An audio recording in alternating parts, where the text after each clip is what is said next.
kişi iki halda xəyanət eləmir. Onda mən aferistlik eləyim. Mən taktik eləyim. Elə. Qadın qorunmaq istəyir. Qadın uşaq kimi bir şeydir. Təbiətin qanunu belə. Təbiətin qanunu. Müasir kişilər isə prensesləşiblər. Prensesləşiblər. Birinci olaraq biz necə başlayırlar? Təzə evlənəndə. Qaşın burası əyridir. Biraz da qadınlardan danışın. Qadınlar indi daha çox xəyanət edir. Bu doğrudurmu? Sizin birinci ərvi sizin işinizdir. Bunu necə istəyirsiniz başa düşün.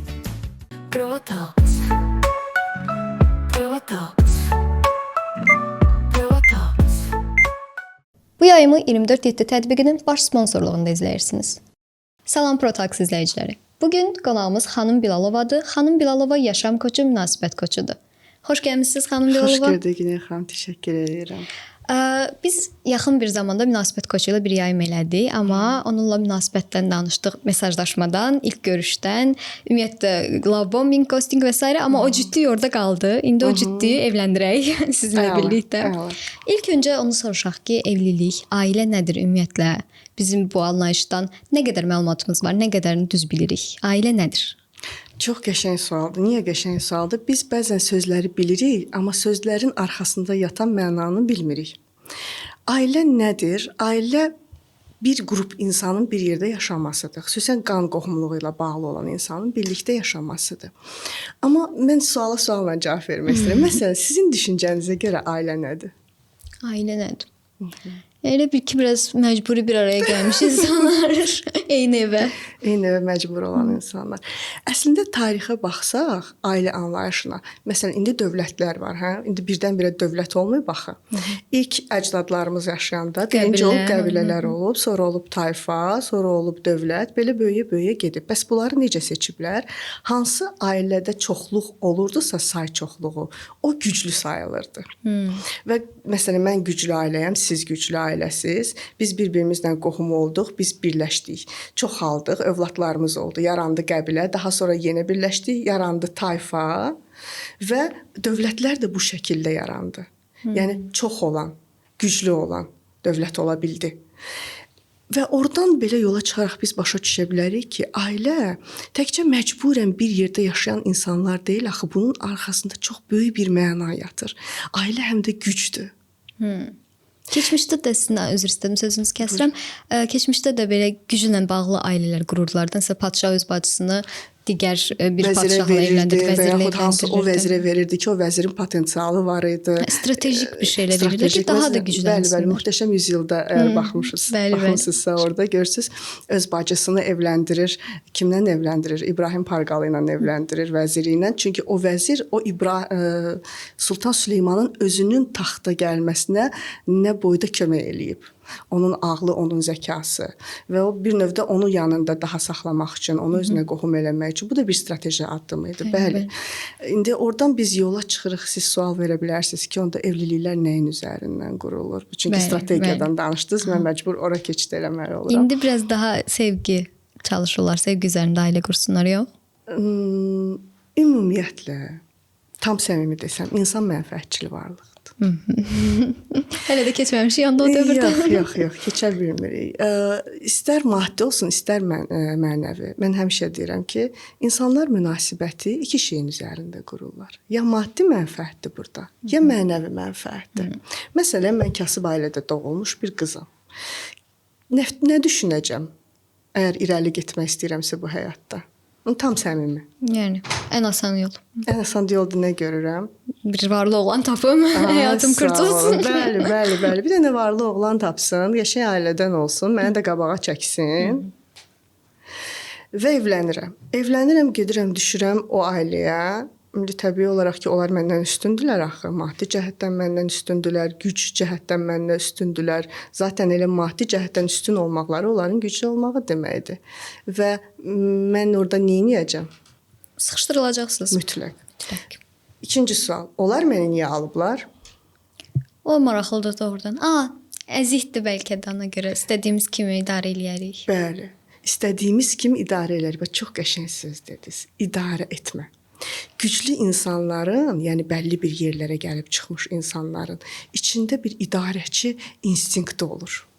Ona görə güclülər güclüləri çox da sevmir yanında.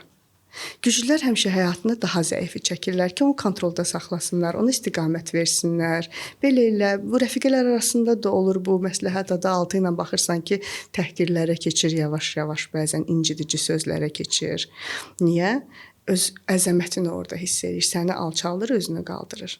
İndi ailədə də o varlı adam gəlir kasıb ailədən qız alır. Onun burada xeyri var.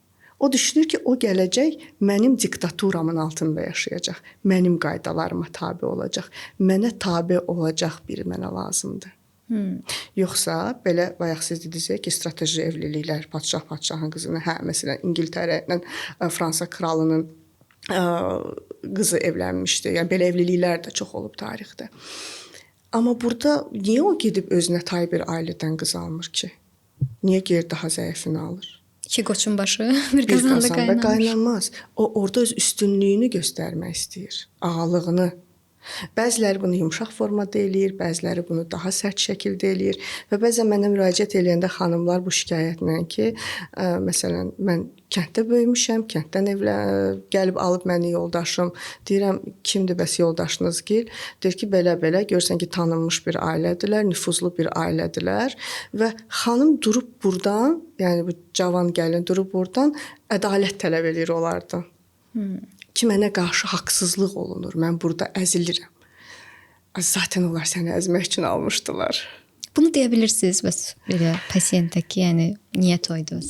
Bəli, biz bunu çalışanda işi açığa çıxartmalıyıq ki, birincisi burada ümumiyyətlə təsadüf deyilən bir şey yoxdur həyatda. Mən təsadüfən yolla gedirdim, bu oğlan qabağıma çıxdı, mən bu ilə gördüm, sevdim, evləndim. Elə bir şey yoxdur. Hər şey daha öncədən bizim şuur altımızda var.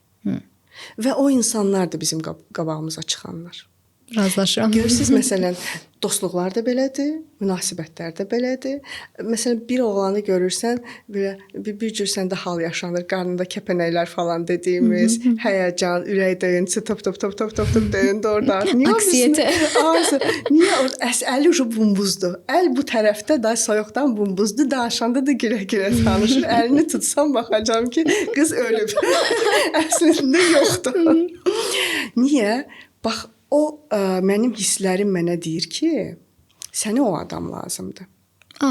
Hisslər, düşünün ki, məntiqin tərcüməcisidir. Mən bunu həmişə belə adlandırıram. Çünki beyin bizlə oturub bizi qabağına qoyub, bu belə danışa bilmir də. Ay bala, gəl bunu belə elə, burada bunu belə eləsən, belə olar. Kaş danışsa. O da danışır. Hisslərimizlə danışır.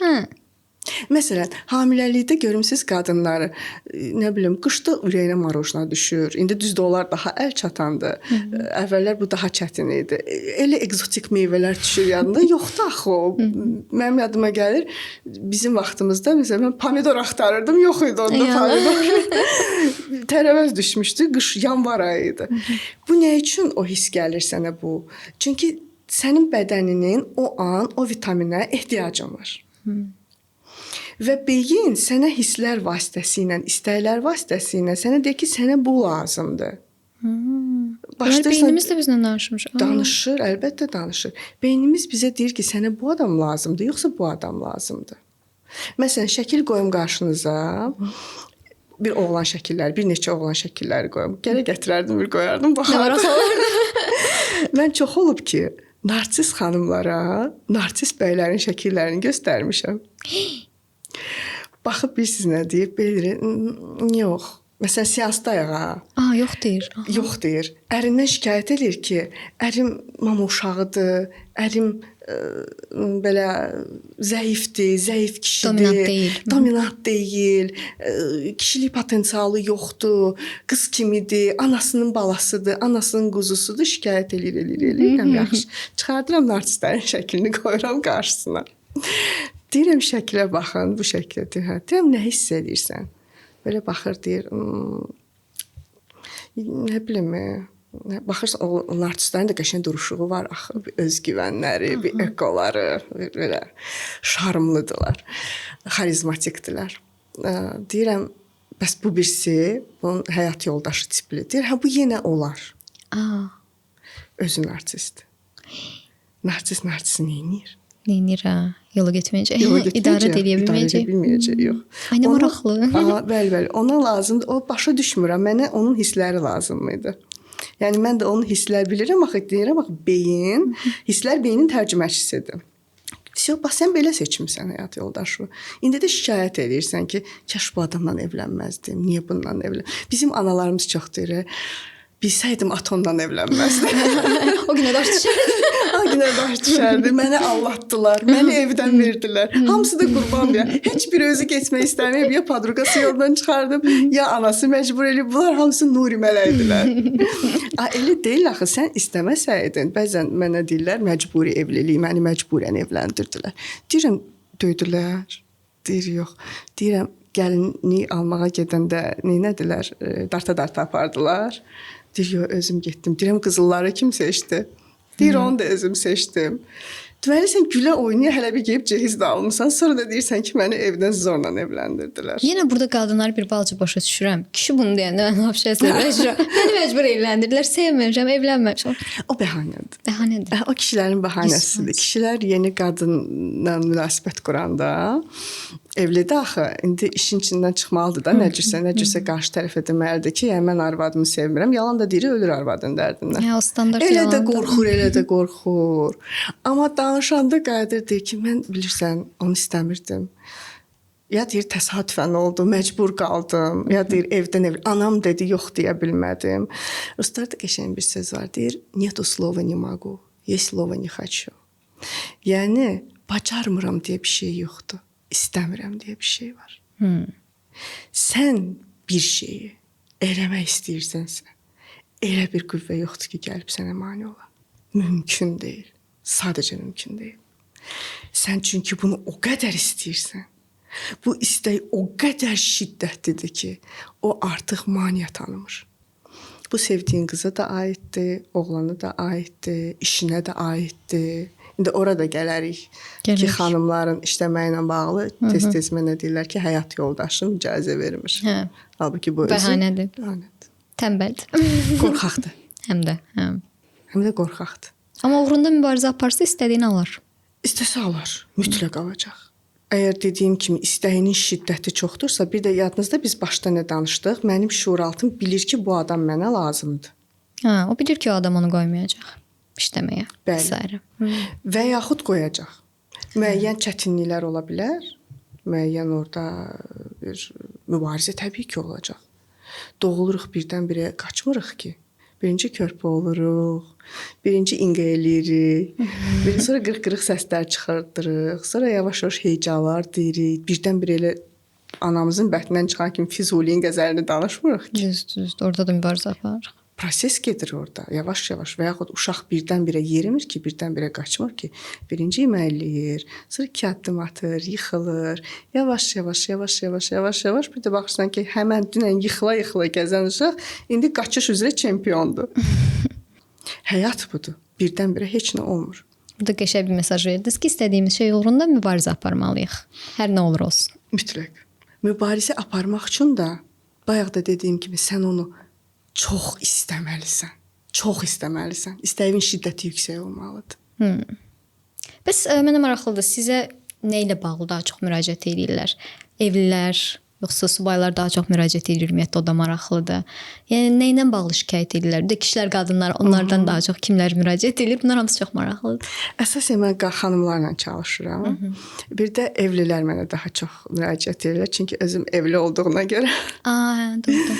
Daha çox etibar eləyirlər. Məsələn, videolarımda da vurğulayıram ki, mən 22 ildir evliyəm, 3 uşaq anasıyam, övladlarımı böyütmüşəm. Bəli. Daha çox bu izləyicilərin diqqətini cəlb eləyir. Çünki bilirik də bizdə indi ölkədə boşanmalar həddindən artıq çoxdur.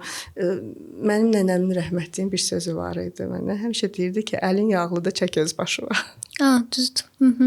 Ya da deyirdi ki, laylay bilirsən niyə yatmırsan? Məsələn, ağıllı bir fikir deyəndə deyirdi ki, laylay bilirsən niyə yatmırsan? Doğrudan bizə kimsə münasibətdə məsləhət verəndə də deyir ki, özün ağlı olsa özünkü alındırardı. Yəni biz münasibət koçu da seçəndə ona fikir verməliyik ki, uğurlu evliliyi varsa, evlilik barəsində biz bundan məsləhət alaq. Uğurlu münasibət varsa, münasibət barəsində. Olmasın, sadə bir şey. Mən maşın almaq istəyirəm. Mən maşını olanla məsləhətləşsəm daha yaxşı olar, yoxsa maşını olmayanla? Əlbəttə, maşını olan. Maşını olanla məsləhətləşəcəm də ki, benzin nə qədər istifadə eləyir, hansı maşını alsam daha ekonomludur. İndi baxır mənim istəməyimə. Əgər mən qənaətcil bir insanamsa, mən soruşacağam ki, hansı daha benzin sərfiyyatı azdır, hansında daha azdır və yaxud əgər göstərişli bir tipəmsə istəyirəm ki, çıxım cəmaata qışqırım ki, yəni belə mən belə varlıyam. Mən gedib göstərişli bir insandan soruşacağam ki, hansı maşın alsam o maşın belə mənim. Söhbət maşından getmir ha. Söhbət maşından getmir. Hansı mənim əzəmətimi vurğulayacaq. Yəni bu yolu gedən insandan mən daha çox məsləhət alsam, düşünürəm ki, daha düzgün qərarlar verə bilərəm də. Bəli. Çünki o yolu artıq keçib. Mən bu yolun başındayam. O isə o yolu keçib durub ordadır. O mənə göstərə bilər ki, hə, burdan get, ayağı bu daşa qoy, burdan belə elə, oradan elə elə. Yəni biri var nəzəriyyə, biri var təcrübə. Mən hər zaman təcrübənin tərəfdarıyam. Əgər sizin gözəl saç stiliniz varsa, mən gəlib sizdən soruşacağam ki, bu saçı harda eləmisiniz? Ustanız kim olub? Və yaxud meykapınızı soruşacağam. Siz bunu eləmisiniz də mənə daha rahat olacaq axı. Amma əgər yolda baxıram heç bir meykapı olmayan, çox pis gündə saç düzümü olan birinə ki, soruşum ki, sən saçını harda düzəltdirsən? Özü də gülər ki, bu niyə məndən soruşdun? Məndən soruşur. Biraz onlara, o şeylərə mən diqqət edirəm və çalışıram videolarımda da danışanda şəxsən özümün yaşamadığım bir şeyləri danışmayım. Çünki deyir ki, yaşamadığım bir şeyi danışmaq yalana bərabərdir. Bu çox önəmlidir. Yəni yalandan hər şeydən məsləhət verim, amma o reallıqda özünü tapmayacaqsa, bu çox önəmlidir doğrudan. Axı mən bilmirəm ki, nəzəri cəhətdən okey, eyni kitabı oxuya bilərik. Bəs bunu praktikada necə? Cavabı varmı, yoxmu? O qədər münasibət koçu var, o qədər şey məsləhət görürlər, amma bunu praktikada elirsən və görürsən ki, nəticəsi yoxdur. Bəli. Vaxt itirirsən. Və üstəlik kişi tipləri də fərqlidir, qadın tipləri də fərqlidir. Yəni eyni donu bütün hamıya geyindirmək olmaz. Bunu da deyən nadir insanlardan hamısı çalışır ki, onları eyni tiplərə bölsünlər ki, qadınlar duyğusaldır, kişilər o cürə fikirləşmir və s. Elə deyil amma. O da bir mifdir ki, kişilər daha rasionaldır, qadınlar daha emosionaldır. O insana görə dəyişir. Məsələn, biz götürsək elə Hipokratın insanı bölməyinə, o 4 tipə böldü də insanları. Xoleriklərə böldü, sanguiniklərə böldü, flegmatiklərə böldü, melanxoliklərə böldü. Məsələn, xoleriklər daha dominant, qışqıra-qışqıra danışmağı xoşlayan, yüksək səslə ətrafınızda yəqin ki, görmüsünüz. Hiperaktiv, bir xolerik qapıdan içəri girəndə o qapıdan içəri girəndə mən bilirəm ki, aha, xolerik tipidir. Bu xolerik tipidirsə, bu hansı problemləri yaşayacaq? 100% evdə aləmi qatır bir-birinə. Səsindən evdəkilər daha bezir. Bu evdən gedəndə az qalırlar, nəzir paylasınlar ki, yaxşı ki, getdi. Yəni, ən çətini olardı. İdarə etməyi xoşdurlar. Onları qırmızı rəngə bənzədirlər. Onlar nə ilə problem yaşayır? Sən idarə edirsən də. Onlar hamıyla problem yaşayır. Onlar hər gün hər yanda problem görürlər. Çünki partlamağa yer axtarırlar. Başa düşürsünüz? Evdə də partlayacaq, uşağa da partlayacaq. Bax, bu stəkanı buradan götürdün, qoydun. O sənə onu bir dənə o problemə çevirsin. Onu bir tragediya çevirsin ki, özü bacarılır. Elə qəşəngdir tapırlar. Doğrudan. Mən sizə misal çəkim, papa mən deyir ki, bu niyə sütunsun dedi. Buna əlimiz dəyəcək, töküləcək. Sağ olun. Yəni bir stəkandır da orada, bir qalıbdır orada. Sən nə problem? Lap töküldü. Sonra nə olacaq? Saydın, yığışdıracaq da. Hərdən mənə deyəndə deyirəm, dünya dağılmayıb. Heç kim ölməyib. Heç kim heç yana hücum eləməyib. Всё. Və bəzən yaxın xanımları da deyirəm, birdən zəng eləyirlər mənə rəfiqələrim, falan şey, falan oldu Fehma. Deyirəm, ölüm hadisəsi yoxdur ki. Dedilər, yox, deyirəm, onda çarəsi var. Təkcə nənəm rəhmətli demişkən, bir ölümə çarə yoxdur. Öldüsə qutardı. Dayı orada heç nə deyə bilmərsən. Amma hələ nəfəsi gedib gəlirsə, yenə orada bir çarə var. Sanguiniklər isə daha gülərüz, daha tatlıya bağlayan hər şeyi. Uyumlu. Məsələn, yolda get, bir xolerikin ayağını bastala. Təsadüfən ki, anlayırsan, asta ol da, qaqaş ehtiyatlı ol da və yaxud görürsən qırmızı işıqda sürür, belə buradan eləyir, oradan şey eləyir, keçdi belə, nə olub? Svetoforda sən də dayanmısan. Axırda gəlib ikimiz də eyni svetoforda dayanırıq. Hara tələsirsən? Nəticə etibarıyla. yəni o xolerik hər şeyə tez qıcıq verir. Sanqvinikin ayağını tapdalar. Deyəcək, eybi yox, Allah bax, sən deyirsən Allah bağışlaya bilmədim. O deyəcək Allah bağışlasın. Gülüb, o da güləcək, sən də güləcəksən, gülüb ayrılacaqsınız. Flegmatik adətən belə donuq sifəti olur, görmüsüz, mən belə sifətlər. Aha. Məsələn, ayağını tapdalar, nə desən bağışla. Elə bir ona gec çatır. Eybi yox, heç nə olmaz. Dedi keçdi. Melanxolikin ayağını tapdalar. Niyə bu mənim başıma gəlir? Ayaqqabımı tapdaladılar. Mən təzə almışdım bu ayaqqabını. Melanxolik bunu dərd çəkmək yerinə çevrilir. İndi siz bunu niyə izah eləyirəm? Evlənirik. Bilmirsən axı kimlə evlisən? Aha, bu çox maraqlıdır. Aha. Gəldi dayandı. Əgər mənim ərim xolerikdirsə, heç nə, davadalaş evimdən əski olmayacaq. Təbrik edirəm. Oradan başlayırıq. O papamızın dediyi misal kimi. Bu tipi budur bunun. Sanqviniklə evliyəmsə, orada sanqviniklər də hirslənə bilirlər, qəzəblənə bilirlər. Amma həddi var da. Yəni onlar hər şeyə durub qışqırıb bağıra-bağıra gəzmirlər bu xoleriklər kimi. Onların da damarına basanda, onlar elə bir-birlərinə yaxındırlar bu sanqviniklə xolerik. Elə ki, xala qızı xala oğludular da, belə başa salınır. Flegmatiklə də melanxolik xala qızıdılar. Bu ikisinin enerjiləri yüksəkdir. Aha. Xolerinki lap yüksəkdir. Bu ikisinin də enerjiləri bir-birinə yaxındır. Ha, biri sakit, o biri prosta drama eləyir. O bir şey drama eləyir. Hə, mən indi melanxoliklə deyək ki, evliyəmdə o hər şeyi bir dramaya çevirəcək, bir fəlakətə çevirəcək. Axırda mən elə biləcəm ki, orada ölüm hadisəsi baş verir. Kimsə orada rəhmətə gedir. Yəni ən dözülməzi bu gəldi mənə. Və bilirsiniz onların maraqlı tərəfi nədir? İndi bir şey var ki, xolerik dava eləməkdən zövq alır. Sanqvinik gülüb keçməkdən zövq alır. Flegmatik belə də emosiyasız yanaşmasından düz gecə etibar eləyirlər. İnsanları çox gec yaxın buraxırlar özlərinə. Gec yaxın buraxdığı kimi, amma gec də soyuyurlar. Hə, o da pisdir. O da var. O da var onlara. Çətin öyrəşirlər, çətin də buraxırlar. Çox götür-qoy eləyirlər də, apar gətir eləyirlər beyinlərində. Melanxolik nə axtaracaq? Nə axtaracaq hələ? Huzur axtarar. Dərd axtarar. Melanxolikin dərddir. Vay, buramda xəstəlik məlum oldu, buramda şiş çıxdı həkimə. İndi bunu bir böyüdür.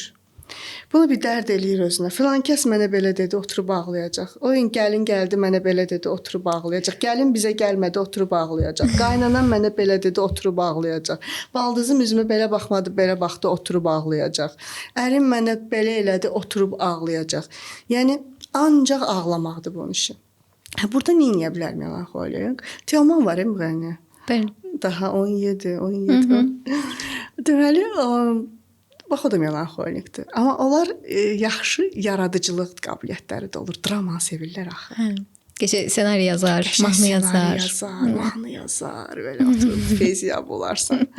Bu yaradıcılığa dönüşdürsə, okey, bu əladır, superdir.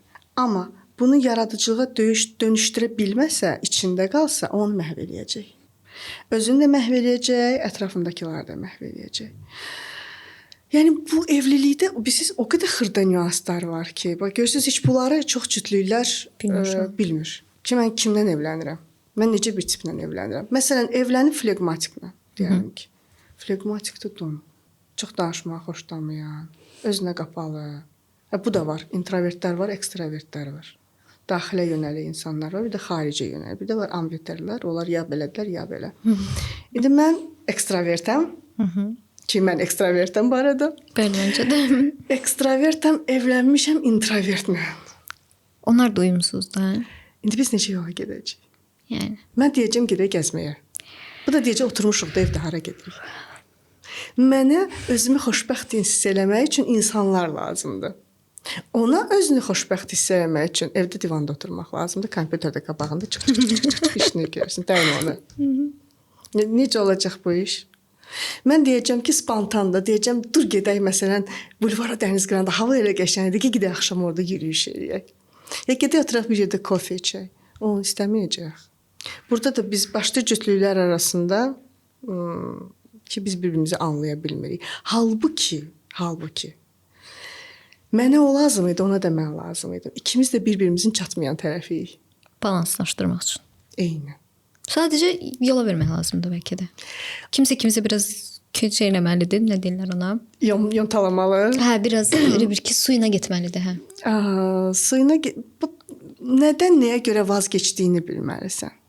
Məsələn, əgər mən öz ailəmdə deyirəm, bir şey çıxanda, bir mübahisəli bir məsələ çıxanda, baxıram vəziyyətə, deyirəm bu vəziyyət mənə çoxmu vacibdir? Yəni bu şeyi eləmək, indi deyir ki, məsələn, mən istəmirəm sən belə eləyəsən. Mən belə baxıram ki, bu yəni belə həyati vacib bir məsələdir. Əgər həyati vacib bir məsələ deyilsə, mən onun uğrunda mübarizə aparmıram. Amma elə şey var ki, o bayaq deyirəm, dedim ki, olmazsa olmaz. O artıq olmalıdır. Nəyi ki çox sevirsiniz?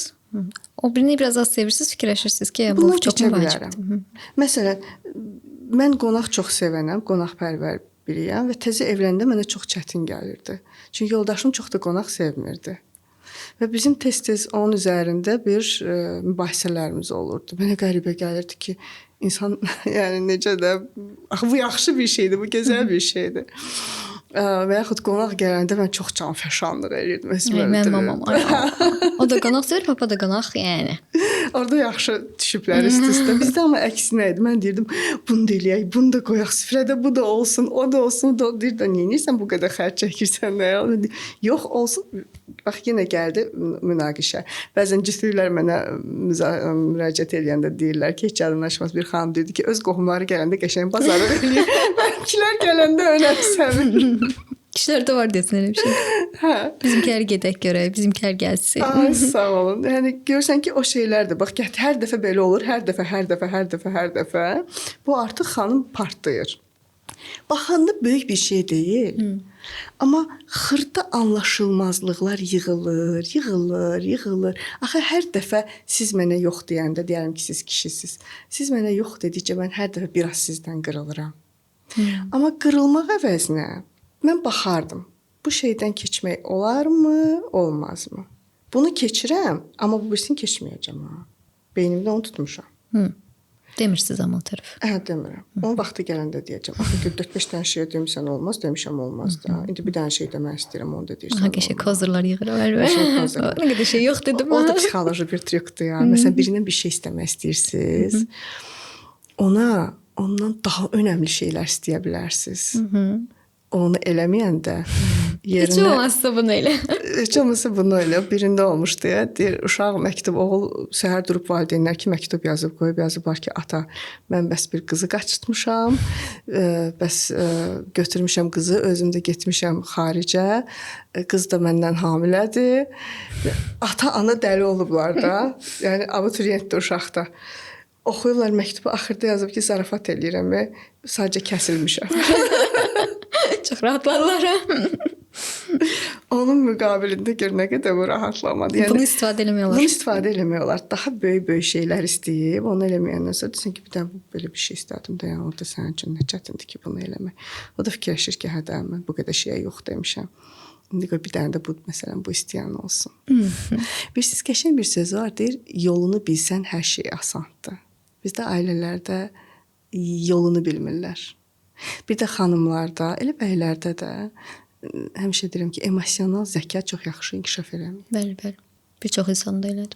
Yoxdur emosional zəka. Deyir, mən belə hiss edirəm. Birdən videoda danışıram ki, emosional zəka, o saz vəziyyətin idarə edilməsi falan fəhman başa salmağa çalışıram. Mənə deyirlər ki, məni olduğum kimi qəbul eləməyəcəksən, mən adamı neynirəm?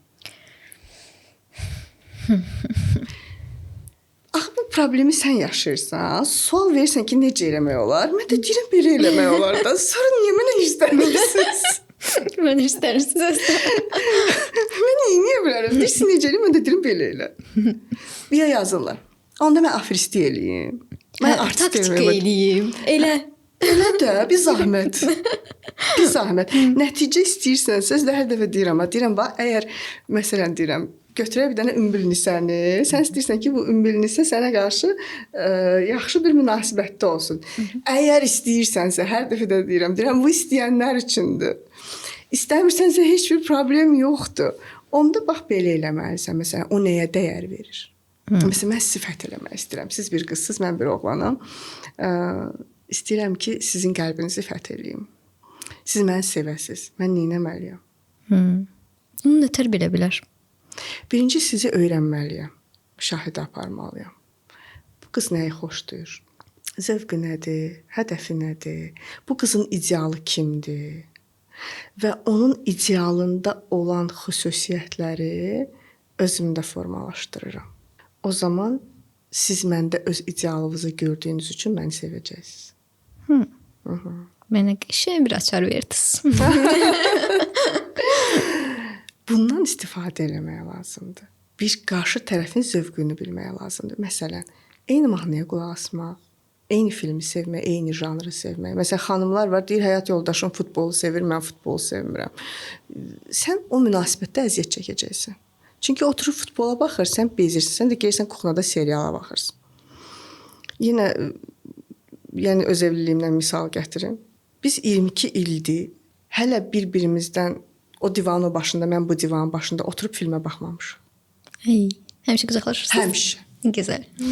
Hətta bunu mənə irad tutmuşdular ilk başlarda. Yəni indi danışarıq da ondan ailə müdaxilələr, ailələrə müdaxilələr. Bir dəfə bir qohumumuz girdi içəri. Dedi ki, siz uşaqların tərbiyəsini pozursunuz. Dedim, niyə?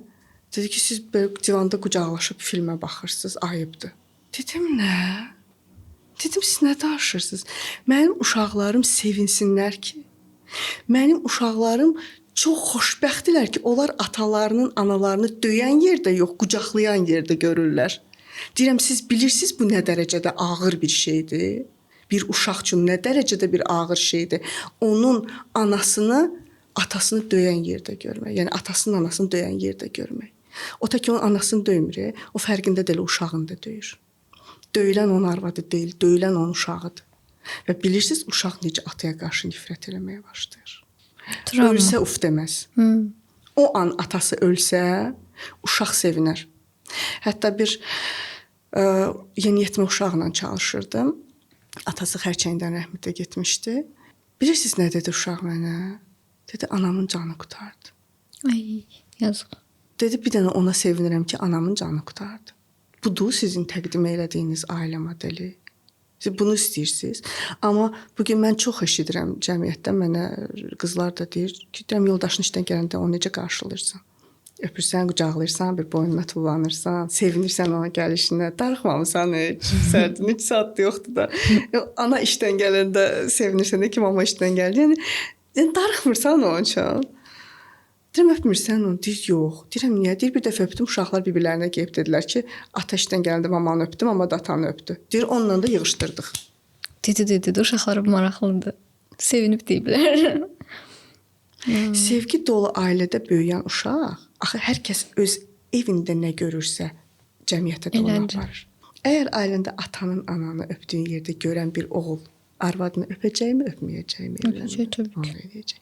Bəs atasını, anasını döyən yerdə görən oğul nə edəcək evlənəndə? O da ki, fəlakət. O da döyəcək. O da döyəcək. Qızı götürək, qız böyüdürəm. Anadan nə görür? Ərini sevir. Əri ilə deyta çıxır. Məsələn, biz yoldaşımla deyta gedirik. Və qızım birdən danışanda rəfiqələrindən deyir ki, mama ilə baba getdilər deyta. Onu da mən bilmirdim. Təzə sizin nəsildən deyta getmək, first date. Asal. Gedilər deyir deyta. Və bunu desəm maraqlı bir şey dediyim. Mənim John Gottman adlı ailə psixoloqu var. 40 il ömrünü həsr elədi bu ailələri, cütlükləri, boşanmaları araşdırmağa. Bir otaq düzəltdi. Otağa kameralar qoyuldu. Hər kateqoriyadan cavan, orta yaşlı, evli cütlükləri ora salıb müşahidə elədilər və baxdılar. Və 40 il bu araşdırmadan sonra onlar o nəticəyə gəldilər ki, uğurlu ailələr, hansı ailələr boşanmayacaq? Aha, maraqlıdır. Söhbət eləməyi bacaran ailələr. 1. Problem var. Oturuq bunu söhbət edirik. Niyə qaçırsan ki? Hara qaçırsan? Hara gəlirsən? Olsa fırlan para gələcəksən. Qaç gəl oturardan balası kimi bunu danışaq. O cütlüklər ki, o problemləri müzakirə eləməyi bacarırlar. 1. İkincisi, bir-birləri ilə hələ də görüşən cütlüklər. Date dediyimiz. Məsələn, o deyir ki, biz evlənməmişdən qabaq eyni universitetdə oxuyurdular, deyəsən, həyat yoldaşı ilə. Deyir, özümüzə söz verdik ki, biz evlənəndən sonra belə nə qədər işimiz olur olsun, neçə dənə uşağımız olur olsun, biz o həftədə bir dəfə ki, görüş günümüzü saxlayacağıq. Yəni o olacaq da, onun başqa variantı yoxdur. Nə şirin. Və deyir biz onu saxladıq. Saatını ola bilsin ki, dəyişdik, məsələn, səhər, axşam vəziyyətə görə. Amma o görüş orada olmalıdır. Çünki niyə? Bizi biraz ailədən kənarda lazımdır axı. Oturaq söhbət eləyək, danışaq. Siz bir fikir bildirin. Auranın da təsiri var axı. Ev, uşaqlar hər dəfə eynilik qadını yorur. Siz yorulmarsınız, yorulum. Mən də yorularam. Evet. Hamı yorulur. Analarımız da vaxtında yorulub. Amma o görüşdə biraz fərqli söhbətlər olur. O kontentdən çıxırsan, o evin o aurasından çıxırsan, artıq başqa mövzuları siz müzakirə. Bəlkə də bir-birinizə baxıb bir-birinizə yenidən aşiq ola da bilirsiniz. Çox maraqlı. Amma bugün kişilər evlənir təəssüf ki. Restorana kimi aparırlar? Allah bilir kimə aparırlar. Arvadlarından başqa kim istəsəz. İndi adətən evliliklər bu səbəblərlə bitir. Xəyanət daha çoxdurmu? Xəyanət hər zaman olub. Bir indinin mövzusu deyil. Çox aktual mövzudur. Bütün dövrlər üçün aktual mövzudur. Hər zaman olub, var və olacaq da. Amma indi buradan onda maraqlı sual çıxır. İkinci sual ki, bəs elə qadınlar var ki, onlara xəyanət edilmir. Və hansı halda xəyanət etməz bir kişi? Kişi iki halda xəyanət eləmir. Ya fizioloji problemi var, Oy. ya da qorxur. Çox ümidsiz danışdınız axı. Nədən qorxur? Əslində ümidlidir. Qadını itirməyə qorxusu. Okay. O qədər sevir ki qadınını. Və o qədər qadınının özəlliyinin, gözəlliyinin, dəyərinin fərqindədir ki, o başa düşür ki, onun qadınının qırmızı xətti var. O bu xətti keçə bilməyəcək. Niyə adətən özgüvənsiz qızlarla evlənilir? Bayaq dediyimiz kimi. Yenə idarə eləmək, yenə. O susacaq. Kasıbı niyə alır? Hara gedəcək? Evdə bir mübahisə oldu, bir dava oldu. Hara gedəcək bu qız? Evi yox, işi yox. 2-3 dənə də uşağı yanında. O məcburdur axı otursun o münasibətə dözsün. Kişi də bunu çox yaxşı bilir. İlk növbədə xəyanət edəndə ilk başlarda birinci bəlkə də gizlətməyə çalışacaq. Ta ki onun ilk reaksiyasını alana qədər. İlk reaksiya önəmlidir. İlk reaksiya çox önəmlidir. Əgər dava qırğından sonra indi nə qədər orada mübahisələr olur, indi kişi yalvaracaq, düşəcək ayağına. Ay bilmədim, amma qadın susdu. Biraz ağladı, biraz qışqırdı, biraz saçın başını yoldu, biraz üsyan elədi. Sonra bu durumu qəbullandı və oturdu. Kişi nə gördü? Kişi belə eləmək olar. Var. Neynəsin? Mütləq ki, evi tərk eləsin. Gedə biləcəyini göstərsin. O gücdə olmalıdır. Bizdə qadınlar o gücdə deyirlər. Təəssüf ki. Bizdə ümumiyyətlə qız uşaqları çox qəribə böyüdülür ailədən. Uşaq vaxtından qorxudularaq böyüdürük. Cəmaət nə deyər? Ayıbdır, belə geyinmə. Küçədə görən nə bilim nə deyər? Atanın dostları çıxar qabağa, qardaşların. Bizi qorxuda. Silah əllərində elə belə o almandan demişlər, xəndəxox. Biz qalmışıq. Biz nətər böyümüşük, möcüzə. Biz necə sağ qalmışıq? Və biz necə təsirlənməmişik, çox maraqlıdır. Biz yəni bu baskının altında yaşaya bilmişiksə biz böyük adamlarıq. Yəni görün biz nə dərəcədə güclüyük. Həqiqətən ciddi deyirəm qızlar. Biz nəsə eləməyi bacarmışıqsa bu baskının altında. Mən bizə heyranam. Kişilər bizim qədər güclü ola bilməz. Mümkün deyil. Məncə də. Çünki onlara bu baskı olunmayıb. Rahat yaşayıblar da. Onlar deyib də oğlandı, o nə olar? Nənəm nə deyirdi rəhmətli? Deyirdi, kişiyə əgib yoxdur. Əgib arvada var, qıza var. Nənəm Bakılıydı bu arada onların ləhcəsindən. Niyə kişiyə eyib yoxdur? Bu nəylə göydən qızıl zəmbilindən düşüb? Bu kim bu ixtiyarı verib ona ki, ona eyib yoxdur? Var, çox yaxşı da var. Bal kimi də var. Gəzəyən kişinin qızını almaram. Almaram, şəxsən getmərəm. Mən onun genetikasına şübhə eləyirəm. O nə ailədir? Yox, genetikasına şübhə eləyirəm. Bu genetikada mənim nəvələrim olacaq. Gəldi bu nəvəmin biri qız oldu. Babası da məlum məsələ. Bir dənə ətək buraxmayıb. Belə niyə bəs deyirsiniz ki, anası problemli olan qızı almıram? Mən anasına bax, qızını al məsələsində. Elə hazır atasına baxım, qızını alım da. Elə olsa evdə qalaram. Bax qızım, 23 xromosom bundan götürmüşəm, 23 dənə bundan. Elədi 46. Yarı hissəm atamdır, yarı hissəm anamdır. Niyə düşmüsünüz bu qadını? Niyə yenə qadın linçlənir? Elədir. Bəs niyə deyirsiniz qız nəvəm olsa? Oğlan nəvəniz olsa? O da həmin şey. Prosta o bilirsiniz nə olacaq? Yenə cəmiyyətin dediyi kimi də Onlar öz silahı ilə vurur. onlara əkib yoxdur. Onlara əkib yoxdur. Mən onlar üçün deyirəm ki, bu qız olacaq, qız nəvəm. Sonra başlayacaq belə anasından, bəlkə babasından keçib elə. Bəlkə sən düz kişi olsaydın, valla mənim uşağım da elə normal uşaq olardı. Niyə sən ananın üzərinə yıxırsan? Bizdə hər şey ananın üzərinə yıxılır. Hər şeydən məhsul analardır. Kişi də deyir, sən tərbiyə eləmisən. Sən tərbiyə eləmisən. Yox, o tək başına tərbiyə eləmişəm. Mənim 3 övladım var. Üçü də fərqli genetikanı götürüblər. Qızım bibilərinə. Bizdə çox deyilir, oxşadı bibilərinə. Bibisi sifət. Bizdə mənə də o söz çox deyilirdi ki, bibisi sifət. Yaxşı bibim yoxdur. İndi mən də qızıma hər şey deyirəm ki, bu qədər də oxşamayardı. Allah belə copy pasta. Böyük oğlum oxşadı biz tərəfə. O mənim atama oxşuyur. Və balaca oğlum o da mixdir. Hərədən bir şeylər götürürüm. O vəbşə başqa bir aləmdir. Onu gələcəkdə mən əminəm ki, çox ölkədə verilişlərə də çağırılacaq, böyük nailiyyətlər də olacaq. Çünki elə bir uşaqdır. Yeni nəsil çox maraqlıdır. Çox maraqlı bir uşaqdır. Biz olmamışıq elə bir onlar olublar. Və mənə deyirlər ki, adətən sən belə tərbiyə eləmisən. Məsələn, balaca oğlumu çox mənə aid eləyirlər ki, hə sən psixoloqsan, sən onu belə tərbiyə eləmisən. Müasir qaydadır. Deyirəm, mənlə yaxından uzaqdan əlaqəsi yoxdur, xahiş edirəm, mənim üstümə atmayın. O özü odur. Tərbiyə necədir? Sən uşağı qabağı qoyub ona tərbiyə ver. Lap desən ha ki, ay bala belə eləmək olmaz, elə eləmək olmaz, elə eləmək olmaz. O sənə dediyinə baxmayacaq, o sənin elədiyinə baxacaq. Bəli. Xeyr ola, sən özün eləyirsən, mənə deyirsən olmaz. Niyə sən olar, mən olmaz? Mən də bir şəxsiyyətəm də. Mən incidəcək axı. Mən də sənin o Həzrət Əlinin sözü var, gözəl bir sözü var. Deyir, övladlarınızı tərbiyə etməmişdən qabaq özünüzü tərbiyə edin. Onsuz da onlar böyüyüb sizə oxşayacaqlar. Sizə oxşayacaqlar. Düzdür. Özünüzdən başlayın. Uşağı aparırlar psixoloqa. Uşağı niyə aparsın? Özün get. Bircə get gör hələ problem nədir? Bizdə də bir maraqlı nədir? Problemli insanlar, problemsiz insanları psixoloqa aparırlar. O məcbur eləyir ki, get sən xəstəsən.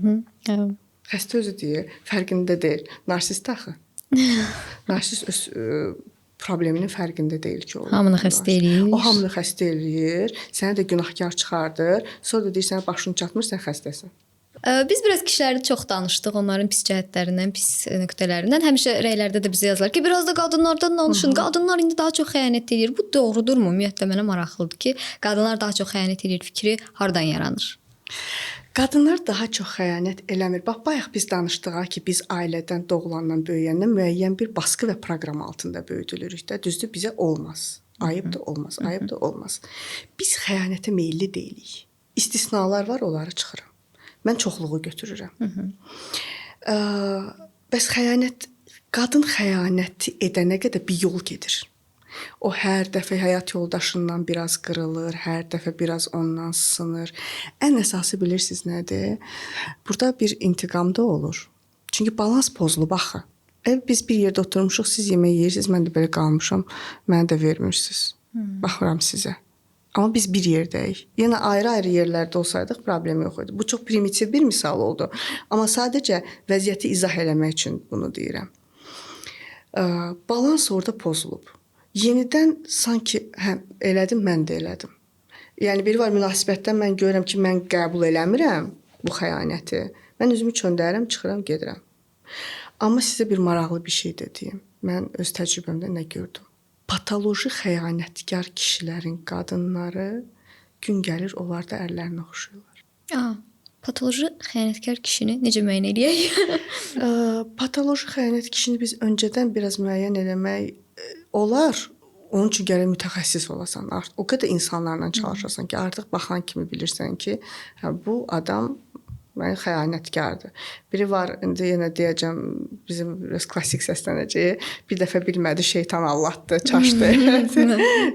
Biri də var, yox, bu adamın xislətindədir. Bu adamda narsizm var, bu adamda psixopatlıq var, o əlamətlər var onda. Aslılıq var, narkotik asılılıq ola bilər, içki asılılığı ola bilər. və daim davamlı özünü təsdiq ehtiyacı var bu kişinin. Dünyanı da ver ona. Nə qədər çox qadın onun ətrafında fırlanırsa, nə qədər çox qadın ona heyran olursa və nə qədər çox qadına o sahib olursa, onda özünü xoşbəxt hiss eləyir. O pulu da qazanır ona görə ki, getsin o qadını ovlasın. Hətta maşın alanda bilirsiniz nə deyirlər? Maşınlar. İndi maşın almaq istəyirlər, hə? Şahid olmuşam, özüm eşitmişəm. Deyir, ayda nə qəşəng maşındır, bilsən bu ilə necə qızlar tutmaq olar? Bunların lozunqlarına bax. Həyat eşqi. Həyat eşqinə stimuluna baxır bunlar. Gör maşına nə gözlə baxırlar. Qadınlarda bu belə deyil. Qadın güvən istəyir. Qadın iki şey istəyir. Həyat yoldaşına onu qorumaq qabiliyyəti olmağı, bu həm maddi, həm mənəvi cəhətdən. Həm də ona güvənməlidir. Çünki qadın bala verəcək axı. Məsələn, canavarlarda necədir? Görsən son aylarda artıq canavar, dişi canavar girir yuvanın içinə. Erkək durur yuvanın qarşısında, yuvanı qoruyur. Dişi canavar bala dünyaya gətirir, ona süd verir, erkək də ov gətirir, yedizdirir orada. Bunu təbiətdə də görə bilərsiniz. Quşları müşahidə edəndə də görə bilərsiniz. Ana oturur yumurtanın üstündə, ata gedir gətirir, anaya yedirdir, ana da yeyir, balalarına verir. Kişinin funksiyası budur. Amma bir də görsən, kişi oturub evdə divanda, nə işləmir, nə qazanmır, nə gətirmir. Bu ilk öncə neynədir? Öz qoruyuculuq funksiyasını itirdi. Ovçuluq funksiyasını itirdi. Sən onu maddi cəhətdən qorumursan. O təhlükəsizliyi, maddi təhlükəsizliyini təmin etmirsən. Dolayısıyla mənəvi təhlükəsizliyini də təyin etmirsən. Və sən artıq qadın üçün o deyirlər indi kişilər üstün olmalıdır, kişi güclü olmalıdır. O məni məcbur eləməklə deyil. Sən elə bir olmalısan ki, mən sənə baxanda mən səndən güc alım. Mən o gücü səndə görüm, özüm gələcəm. Lazım deyil mənə demək ki, diktə eləmək ki, sən get belə elə. Elə gələcəm, Türkiyədə demiş ki, tıpış-tıpış, özüm xoşluqla, könüllü surətdə. Məsələn, evdən yadınıza gəlir, uşaq vaxtı deyirdilər ki, bəzən dur gedək filan kəskilə. Deyirdiniz, yenə onlara gedirik. Elə adamlar olub ki, heç istəməmişsiniz onlara qonaq gedəsiniz. Amma elə yer olub ki, deyiblər ki, durun gedək filan kəskilə. Gecədən yatmamısınız ki, sabah biz onlara gedəcəyik. Biri var, sən məcbur gedirsən, səni məcbur eləyirlər, ayıbdır deyə. Bir də var, sən özün istəyirsən getməyi. Bax, münasibətlər də elə olmalıdır. Mən sizin yanınızda olmağı istəməliyəm. Siz məni onu məcbur eləməməlisiniz. Mən kişidə o gücü görməliyəm ki, mən qadınlığımdan ona tabe olum və olacam da, başqa yolu yoxdur. Çünki hətta ən güclü qadın belə özündən daha güclü bir kişi istəyir. Amma ona görə yox ki, onu sındırsın. Ona görə yox ki, onu əssin. Onu qoruya bilsin. Qadın qorunmaq istəyir. Qadın uşaq kimi bir şeydir. Təbiətin qanunu belə. Təbiətin qanunudur. Qadın istəyir ki, başını erkəyin çiyninə qoyub bir anlıq bütün dərdlərdən, bütün problemlərdən, onun güclü çiyinlərində huzuru tapsın. Müasir kişilər isə prensesləşiblər. Prensesləşiblər. Bu hardan çıxdı bu? Sizin generationda laf. Hə, bizim Yəni gəlir bu yaşda qızlar, mən baxıram, deyirəm bu nə yazışmadır, bu necə oğlanlardır. Bunlar necə bu qədər qorxaq, çəkingən, ürkək. pisəyən, Bilirsiniz niyə? Boşanmalar çoxdur axı. Aha, İndi gəlin biraz onun da ziyanlarından danışaq. danışaq. Dünən elə öz mamamla bu mövzunu müzakirə eləyirdim. Deyirdim ki, bax mama, əgər bir münasibətdə, bir ana-bala münasibətindən danışıram. Bir ailədə ana kişidirsə, o oğlunu qadın xislətində böyüdəcək. Bir oğlan uşağı bir qadın tərəfindən əzilməyi nəyəcək? Öyrənəcək. Onun üçün də doğmadır. Onu tanıyır. Öbür ki, qadın belə olur. Və ana dominantdır. Əri də əzib eləyib heç nə. Oğlu da dolayısı yolla, yəni xoleriklərdir deyə bayaq. Bu onların tipi odur da, bu onların təbiətidir. Və mən oğlanam, gedirəm evlənməyə. Mən necə bir qız alacağam? Anasına oxşayan. Çünki doğma odur. Doğma Onu odur. görüb. Bu qız gələcək mənim anamla yola gedəcək? Yox. Mən nə qədər bu hadisələrdən eşidirəm. Bayaq qayıtdıq ona, iki qoçun başı bir qazanda qaynamaz məsələsi. Və başlayır bunların arasında konflikt və gəlin qalib gəlir. Niyə? Niyə? Gəlin daha cavandır. daha güclüdür. Deyirlər onu, necə deyirlər? Yeni həmişə köhnəyə qalib gəlir. Gələcək. Sən qocalırsan, sən artıq taxtdan düşürsən. Deyir, kral öldü, yaşasın kral. Yeni kral gəlir taxta. Timboli bu zəmanə də onun zəmanəsidir. Hə, biraz əziyyət çəkəcək, biraz çətin olacaq. Məsələn, mən görəndə o dəqiqə bilirəm. Deyirəm ki, hə, hakimiyyətə sən gələcəksən. Sadəcə səni yoran odur ki, hələ o prosesdəsən, hələ gəlib çıxmamısan ora. Odur səni incidən. Yoxsa ona 40 yaşında gələcək. 40 yaşında mı gələcək, 5 ilə mi gələcək, 10 il, amma çox çəkmir. Görürsən ki, ya oğul da axı qız kimi böyüyüb. Həssasdır, ürkəkdir. Ürək eləmir qıza məsələn birinci yaxınlaşmağa. Ya və yaxud gedirlər, mən bu yaxınlarda eşitdim ki, bir qız bir oğlanla görüşə gedib, 22-23 yaşında qızlardan söhbət gedib. Oğlanla deyib, hesabı sən verərsənmi deyib, ya hə deyəsən deyib ki, hesabı sən verərsən də. İndi qayıdacağam mən biraz köhnələr kimi danışacağam. Bizim vaxtımızda belə şey yox idi. Çox darıxırıq vaxtlar üçün. Mən başa düşürəm, dünya dəyişir, dövr dəyişir. Birazdan buna da uyğunlaşma başlayacaq. Və hardasa əslində belə olmağı biraz bu 50-50-yə var. Nemeski şot deyirlər, Alman hesabı. Mən onun biraz tərəfdarıyam evlilikdə. Evlilikdə olar. Evlilikdə tərəfdarıyam. Belə münasibətlərdə də əslində tərəfdarıyam. Mən yox, niyə? İndi sizə niyə izah edeyim? Əgər bir kişi mənə pul xərcləyirsə, o özünü mənim üzərimdə ixtiyar sahibi görməyə başlayır. Ona icazə vermərik yox heç. Amma hə düz deyirsiz. Yox, pulu o verir. Atan-anan dönənə qədər səni yedirdirdi, içirdirdi, sözünə də tabe olmağa məcbur idin. Bugün niyə tabe olmursan? Çünki cibin 5 qəpik pul görüb. Var elə bir şey. Səhv deyirəm qızlar, deyil, səhv deyirsən. Deyirsiniz. Tam da yox, amma hə. Və valideynlərin də sənə münasibəti dəyişir falan. Dinə adam yerinə qoymurdular. Elə bir ayaq altı idin, hirslənirdi. İndi görüblər ki, sən bir şey pul qazanmağa başlamısan, bir cəmiyyətdə bir söz deyirsən, gəlsən deyir, hə balam, gələndə sənə nə bişirim? Səni hesaba qatmağa başlayıblar. Niyə? Çünki səni itirmək istəmirlər. Bilirəm ki, yəni biraz oyanmayan olsa, biraz da ayrı evə. maskeləslər. Ay, sağ ol. Bax, evlilikdə də həmən məsələdir. Bayaq dedi ya, itirmə qorxusu. Kişi görsə ki, onun qadını öz ayaqları üzərində dura bilən müstəqil bir şəxsiyyətdir. Onu xəyanət eləməyəcək, onu əzə bilməyəcək, daha doğrusu sındırmayacaq. Hə, fikir ayrılığı olacaq aralarında. Bu da tamamilə normal bir şeydir və bu olmalıdır. Bu da mən böyük oğlum demişkən ailənin tuzu bibəri. Bu tuzu bibəridir. Amma axırda hesablaşacaq səndən. Çünki sən də şəxsiyyətsən, o da şəxsiyyətdir. Bax, biri var, mən sizlə evlənmişəm ona görə ki, pulum yoxdur. Sizi də bir ağatlı prens görmüşəm, çıxış yolu variantısız da mənim üçün. Daha istədiyim həyata daha rahat çatma yolumsuz mənim. Ki, belə danışaq da bizim də aramızda sevgi yoxdur. Siz mənə hörmət eləməyəcəksiniz. Siz oldunuz mənim yeni bir valideynim. Bir də var, mən işləyirəm, pulumu da qazanıram, maddi cəhətdən özümü təmin eləyirəm. Amma insanın axı tək maddi yox, həm də mənəvi ehtiyacı var. Bayaq dediyimiz kimi söhbət edə biləcəyi biri, sığına biləcəyi biri, başını çiyninə qoya biləcəyi biri, yanında olacaq, onu özünə tənha hiss elətdirməyən biri. Bizi Allah belə yaradıb, təbiət bizi belə yaradıb. Bu normal bir şey. Kaş ki münasibətlər mənəvi mənfəət üzərindən qurulsun. Çünki münasibət nəyin üzərində qurulubsa, o bitəndə o münasibətdə bitəcək. O bizdə bir söz var idi, nənələrimiz deyirdi, bağda ərik var idi, salam mələk var idi, bağdan ərik qutardı, salam mələk qutardı. Mənəviyyat qutarmır. Əgər əriyə görə evlənmişəmsə, əri bir gün qutaracaq. Mən puluna görə bu oğlana getmişəmsə, sabah bu oğlan bankrot oldu, nə edəcəm?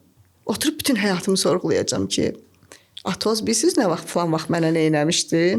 Onda pulu çox idi, heç mənə saymırdı, heç mənə adam yerinə qoymurdu. Pulu onun düşü sözləri demirdi nəbacı.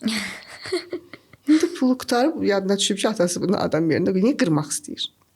O pula görə dözüb oturmuşdu. Mənəvi mənfəət üzərində qurulan münasibət. O mənəvi mənfəəti qutaranda, məsələn, siz mənə sevgi vermişdiniz, mən gəlmişdim sizə. Siz mənə dinləyirdiniz, mən gəlmişdim, sizlə evlənmişdim. Başımı tumarlayırdınız, xırda diqqət göstərdiniz də, məsələn, hava soyuq olanda pencəyinizi çıxardıb çiynimə atırdınız. Xırda şeylər. Qadın xırda şeylərdən xoşbəxt olan bir varlıqdır əslində. Yolla getdiyin yerdə bir dənə güldü dərsən versən, qız ürəyi xarab olur. Yəni elə də belə çətin bir proses deyil. Bəli. Əgər bunun mənəviyyata ehtiyacı varsa, evləndin, dünənə qədər qayğı dalıca sürünürdün, buna bu jestləri eləyirdin, gündə 15 dəfə zəng edirdin, soruşurdun, onlaynsan, deyilsən, yazıram, niyə baxmırsan, narahat idin ona görə, onunla bir yerdə söhbət etmək istəyirdin, görüşə çıxırdın onunla, indi bütün gün dostlarınla çayxanadasın. Bitdimi mənəvi mənfəət? Mən niyə sənin yanında qalım? Niyə bitir o? Nə dəyişdi? Kişilərdə biraz belə bir psixologiya var ki, ovçu xarakteridə. Vəsiyyət məndədir. Məndədir. Arxayındılar. Ona görə heç vaxt onlar arxayın saxlamaq olmaz. Buradan qadınlarımıza bir məsləhət verin. Qızlar, tonusda saxlayın. Necə ki, o idmana gedirsən, əzələ tonusda olanda bədən fiqurası da görsən qəşəng olur. Niyə? Çünki əzələ tonusdadır. Amma buraxan kimi şişirsən, kökəlirsən. Kişilər də tonusda saxlamaq lazımdır ki, daim fit bir formada olsunlar münasibətlər. Məsələn, öz güvəniniz tavan olsun. Heç vaxt özünüzü sınıq göstərməyin. Birinci olar biz necə başlayırlar təzə-təzə evlənəndə. Qaşın burası əyridir. Burnun elə bir biraz yekədir. Dodağın olmamış. Qulağın xırda-xırda detallarla hamısı bunlar nədir? Səni sındırmağa gedən yollardır. Səni dəyərsin. O birinci anda ki sənə dediyi ki, burnun belədir. Dursan sən belə lap gözəl də burnun var. Gör Allah mənə necə gözəl burun yaradıb. Ay Allah, sən məni necə gözəl yaratmısan. Sənin əsəri və heyranam da. Daha burada biraz da şeyə çıxırsan, Allaha bağlayırsan, məsələn, yaradıcıya bağlayırsan. Dinə nə qədər səni istəyə bilirsən, indi ora söz deyə bilməyəcək. Hələ də inanclıdırsa, hələ də inanclı, yuxarı ilə işi ola bilməyəcək. Ona görə susub qalacaq. Sənə şükür ilahi, mənə verdiyin əzalara görə. Sənə minnətdaram. kökəmsən arıqlamışsan. Orada da yenə həmən şey deyirsən, yo, mən əslində köklük məni körramır ki. Düz elə adamlar var ki, məsələn, onlar kökələndə onlara yaraşmır. Amma mən fikir vermişəm, mən elə bir kökələndə bir başqa gözəl oluram. Çox qəribədir. Aynı mən arıqlamağa çalışırdım, aynı mən kökəlməyə çalışırdım. Arıqladım, arıqlamışam. Qarnım əridir. Belə eləməyəm. Buramdan bu çıxıb, buramdan o çıxıb. Yox, eləmə. Görürsən pis oldu. Biz qızlar niyə bunu belə deyirik? O desin ki, yox əzizim, sən çox gözəlsən əslində. O onu elə algılamır. O onun sənin kompleksin kimi götürür, özünü silah kimi saxlayır. Zəiflik. Sabah səni oradan da vuracaq. Sən bu lazımdır. Sinsirellalar. Ona görə ağıllı olmaq lazımdır. Öz güvənimizi qaldırdıq. Yəni istənilən halda özümüzü əzdirmədik. Bu bir, bunu qoyduq qırara. İkinci nə edirik? Nə yapırıq, nə edirik? İşimizdən əl çəkmirik. Həmişə qızlara deyirəm, öz qızıma da bunu deyirəm, bütün gənc qızlara da deyirəm. Sizin birinci ərvi sizin işinizdir. Bunu necə istəyirsiniz başa düşün. Qoy mən linç yeyim. Amma sənin işin yeganə şeydir ki, o sən ölənə qədər səndən olacaq. Sabah ərində səni qoyub gedə bilər, atan-anan dünyasını dəyişəcək, övladların böyüyəcək, evlənəcəklər, xaricə köçmək istəyəcəklər, müstəqil yaşamaq istəyəcəklər. Hamı səni bir gün yarı yolda qoyma ehtimalı var. Amma sənin işin sən əldən ayaqdan düşənə qədər səndəndir. Onu heç kimə dəyişmirsən. Ailən də olsun, təbii ki, bizə ailə də lazımdır. Orada da onu qadınlar var, görsən evlənir, deyir, ərim qoymadı, mən də işdən çıxdım.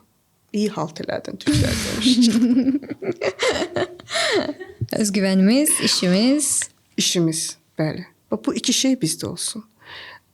Biraz da ağlınız varsa, yatırım eləyə bilərsiniz kənarda. Pulunuz sizə onu icazə verə bilirsə, bir əlavə eviniz olsun. Məsələn, Azərbaycanın psixologiyasına oxşadı deyə biraz bəlkə məni şey eləyəcəklər yenə. Əgər güvən istəyirsinizsə, çünki qadın daha çox niyə görə getmir münasibətdən? Deyir, hara gedəcəm? Gedəcək yerim yoxdur. Yəni bir gedəcək yerin olsun, bir evin olsun, bir məkanın olsun.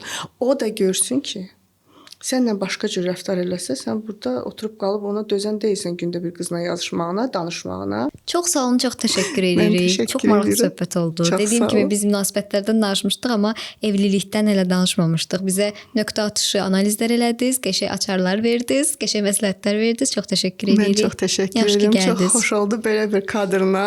Həqiqətən çox səmimi, çox isti. Həqiqətən söhbət edirdik. Bir ara yaddan çıxarmışdım ki, biz studiyadayıq. Mənə elə gəldi ki, mən öz qızlarımla söhbət edirəm. Yəni belə bir vibe aldım sizdən. Çox sağ olun qızlar. Bizi izlədiyiniz üçün təşəkkür edirik ProTalks izləyiciləri. Bu yayımız 24/7-nin baş sponsorluğunda həyata keçdi. Bizə rəy yazmağı, abunə olmağı unutmayın. Görmək istədiyiniz qonaqları rəylərdə qeyd edə bilərsiniz.